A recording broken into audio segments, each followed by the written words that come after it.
ہمارے اندر تنزلی کی وجہ یہ ہے، ہمارے ذلت کی وجہ یہ ہے کہ ہم نے اسلام کو پامال کیا ہے، ہم نے اسلام کا مذاق ہم نے اڑایا ہے، ہم اسلام کا مذاق بنا رہے ہیں۔ ورنہ اخلاقیات کی تعلیم تو کوئی اسلام سے سیکھے، مورالٹی کوئی اسلام سے سیکھے، معاملہ داری اسلام سے سیکھے۔ میں صرف ایک واقعے کی طرف اشارہ کروں گا، اس واقعے پہ آپ غور کریں کہ پیغمبر اسلام مسجد نبوی میں تشریف فرما ہے، ہمارے اور آپ سب کا وہ نبی ہے جس کے چہرے پر قدرت کی نگاہیں ٹکی رہتی ہیں، کہ جس کے اشارے ابرو پر قبلہ بدل دیا جاتا ہے۔ اے محبوب، اس چہرے کو بار بار اٹھانا، آسمان کی طرف ہم دیکھ رہے ہیں اور ہم سمجھ رہے ہیں کہ آپ کیا چاہتے ہیں۔ آپ یہی چاہتے ہیں نا کہ مسجد حرام یعنی کعبہ شریف کو قبلہ بنا دیا جائے، فَوَلِّ وَجْهَكَ شَطْرَ الْمَسْجِدِ الْحَرَامِ۔ اے محبوب، ہم حکم دیتے ہیں اپنے چہرے کو پھیر لو مسجد حرام کی طرف۔ تو جس کی چاہت پر، جس کے یعنی چاہنے پر قبلہ بدل جاتا ہے، اور اللہ کہتا ہے ہم آپ کے چہرے کو دیکھ رہے ہیں، ہم آپ کے چہرے کو دیکھ رہے ہیں۔ پتہ یہ چلا کہ قدرت کی نگاہیں، مشیت کی نگاہیں ہمیشہ چہرے مصطفیٰ کی طرف ہیں، ہمیشہ چہرے مصطفیٰ کو تک رہی ہیں۔ تو وہ نبی تشریف فرما ہے مسجد نبوی میں، تمام صحابہ کرام بیٹھے ہیں۔ اچانک دروازے پہ ایک عورت آتی ہے اور اس نے اشارہ کر کے بلایا نبی کو، میں آپ سے بات کرنا چاہتی ہوں۔ گرمی کا موسم تھا، صحابہ کرام بیٹھے ہیں چھاؤں میں، مسجد کی چھاؤں میں۔ پیغمبر کو جب اس نے بلایا تو نبی اٹھے اور اٹھ کے چلے گئے۔ بڑی لمبی بات کر رہی ہے، وہ خود بھی دھوپ میں کھڑی ہے، نبی کو بھی دھوپ میں کھڑا کر دیا۔ اب ادھر صحابہ کرام بے چین کہ سرکار کیا بات کر رہے ہیں اتنی لمبی، اور وہ بھی دھوپ میں کھڑے ہو کر، اور سرکار دھوپ ہی میں کھڑے ہیں، وہ بھی دھوپ میں کھڑی، دونوں باتیں کر رہے ہیں، اور وہ پتہ نہیں کیا بات کر رہی ہے، سرکار اس کا جواب دے رہے ہیں۔ اور اس کے بعد جب وہ چلی گئی، سرکار واپس آئے تو حضرت عمر فاروق سے رہا نہ گیا، کہا یا رسول اللہ آپ کس عورت سے بات کر رہے تھے؟ کہا کیوں؟ کہا اس لیے کہ یہ عورت پاگل ہے، اس کے دماغ کم ہے، یہ عورت پاگل ہے، اس کے دماغ ہے نہیں، تو آپ اس سے بات کر رہے ہیں؟ یا رسول اللہ اس کی تو مدینے میں کوئی سنتا ہی نہیں ہے، کوئی اس سے بات ہی نہیں کرتا۔ اللہ اکبر، رحمت بھرے دل والے آقا رحمت للعالمین جن کا لقب ہے، ارشاد فرماتا ہے اے عمر اسی لیے تو میں اس سے بات کر رہا تھا کہ اس سے کوئی بات نہیں کرتا ہے۔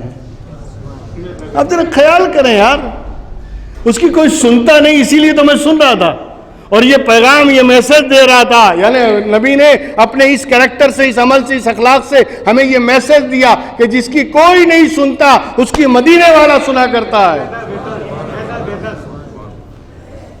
جس پر کوئی توجہ نہیں دیتا اس کو مدینے والا توجہ دیتا ہے۔ تو اس لیے تو میں سن رہا تھا کہ اس کی کوئی سنتا نہیں۔ یہ اخلاق دیکھیے، پیغمبر دھوپ میں کھڑے ہیں اور کھڑے ہو کر اس کی باتیں سن رہے ہیں جس کی باتیں کوئی نہیں سنتا۔ کیا سبق دیا ہے پیغمبر نے اپنے کریکٹر سے؟ ارے وہ تو نبی ہے نا، نبی۔ میں خدا کی قسم بتاؤں، حضرت خواجہ معین الدین چشتی اجمیری، ان کے خلیفہ حضرت خواجہ حمید الدین ناگوری، ناگور شریف میں 40 کوس پہ بازار تھا، وہاں سے کچھ چینی خرید کے لائے تھے حضرت، اور اس کے بعد جب چینی لا کے کھولا تو اس چینی میں چیوٹیاں نکل آئیں۔ کیا نکل آئیں؟ چیوٹی۔ حضرت نے اپنے ہاتھ میں لیا، واپس گئے 40 کوس۔ راستے میں کوئی ملا، کہا حضرت کہاں جا رہے ہیں؟ کہا بازار جا رہے ہیں۔ کہا ابھی تو آپ آئے ہیں؟ کہا پھر جا رہا ہوں۔ کہا کس لیے؟ کہا اصل میں جو شکر لایا تھا اس میں 2-3 چیوٹیاں آ گئیں، میں سوچنے لگا کہ میں نے ان کا گھر اجاڑ دیا، جہاں سے لایا وہیں چھوڑنے جا رہا ہوں،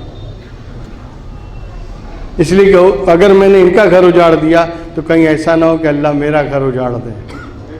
یہ سوچے، اس کا نام اسلام ہے یار۔ ایک دوسرے سے ہمدردی، ایک دوسرے سے تعلق، جانوروں تک سے ہمدردی کا یعنی معاملہ کیا جاتا ہے، یہ اسلام ہے۔ اور آج ہم، حالات آپ کے سامنے ہیں، کوئی سگا سگے کا نہیں ہے، چچا بھتیجے کا نہیں ہے، باپ بیٹے کا نہیں ہے، بھائی بھائی کا نہیں ہے، کچھ نہیں ہے، ہر آدمی نفس نفسی میں۔ آپ کیا سمجھتے ہیں کہ میدان محشر میں چھوڑ دیا جائے گا؟ اللہ یہ سوال کرے گا، یہ پوچھا جائے گا معاملہ داری کیسی ہے، سوال ہوگا حقوق العباد کے بارے میں، یہ سوال ہوگا اخلاقیات کے بارے میں، تمہارے اخلاق کیسے تھے، تم اپنے آپ کو کیا سمجھ رہے تھے، تم نے اپنے آپ کو سمجھا کیا تھا؟ میرے پاس وقت نہیں، انشاءاللہ آئندہ میں وہ آیتیں بھی کوٹ کروں گا کہ آج ہمارے اندر وہ ساری برائیاں ہیں جو قوم عاد میں تھیں، جو قوم سمود میں تھی، وہ سارے انٹینشن ہمارے اندر موجود ہیں، ساری برائیاں موجود ہیں، وہ سارے گناہ ہمارے اندر موجود ہیں جو سابقہ انبیاء کرام کی قوموں میں تھے، مگر اس کے باوجود آسمان سے پتھر برسائے نہیں جاتے، آسمان سے انگارے برستے نہیں، زمین پھٹتی نہیں، آسمان انگارے اگلتا نہیں، یہ زمین دھسا نہیں دی جاتی، زلزلے نہیں آتے، ہواؤں کے طوفان سے، سائیکلون کے ذریعے قوموں کو اڑا نہیں دیا جاتا۔ تمہاری حیثیت کیا ہے اللہ کی قدرت کے آگے؟ آپ جانتے ہو قوم عاد 40 فٹ کے لوگ، 40 فٹ کے لوگ اور بڑے طاقتور، پہاڑوں کے پتھروں کو کاٹ کر مکان بنانے والے، اور ان کی طاقتور کا یہ عالم تھا کہ اپنی طاقت پہ ناز تھا انہیں، اور اللہ نے جب ایسی طاقتور قوم پر ہوا کو چھوڑا، قرآن میں اس کا ذکر ہے، اور جب ہوائیں چلی ہیں تو ہواؤں نے ان کو اٹھا کر ایسا دیوار سے مارا ہے کہ بھیجا باہر آ گیا ہے۔ اللہ کی قدرت کے آگے کون ٹک سکتا ہے؟ بڑے سے بڑے طاقتور اور سورما نہیں ٹک سکتے، ہما اور شما کی تو اوقات کیا ہے ڈالڈا گھی والوں کی۔ اس لیے اللہ کے عذاب سے ڈریں، اللہ کی پکڑ سے ڈریں، بروز محشر پکڑ ہونے والی ہے۔ اگر ہم نے اخلاقیات میں، معاملات میں اسلام کو داخل نہیں کیا اور اسلام کا خیال نہیں کیا تو یہ اللہ کے ہاں یقیناً گرفت ہونے والی ہے۔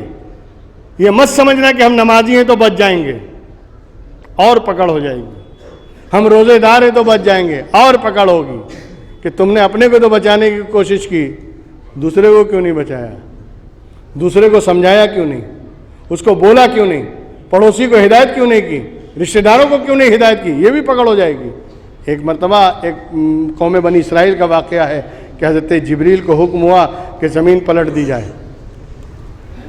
حضرت جبریل نے کہا مولا اس سرزمین پر جہاں اگرچہ گناہوں سے بھر گئی ہے لیکن کچھ تیرے نیک بندے بھی 2-4 ہیں، کہا ان کو پہلے، وہ جو 2-4 بندے نیک تم بتا رہے ہو ان کو پہلے انہی کو دھسا دو۔ کہا مولا ایسا کیوں؟ کہا اس لیے کہ وہ خود تو نیک بن گئے، دوسروں کو ہدایت کیوں نہیں کرتے؟ خود تو اچھے بن گئے لیکن دوسروں کو اچھا بنانے کی کوشش کی انہوں نے۔ یہ بھی اللہ کی گرفت ہونے والی ہے۔ ان بطش ربک لشدید، اللہ کی پکڑ بڑی سخت ہے۔ بس دعا کریں اللہ تبارک و تعالی معاملات میں، اخلاقیات میں، پوری زندگی میں ہمیں اسلام داخل کرنے کی توفیق عطا فرمائے، اور اسلام کے مطابق جینے اور اسلام کے مطابق مرنے کی توفیق عطا فرمائے۔ ہمارے اخلاق میں اسلام ہو، ہمارے کردار میں اسلام ہو، ہماری گفتار میں اسلام ہو۔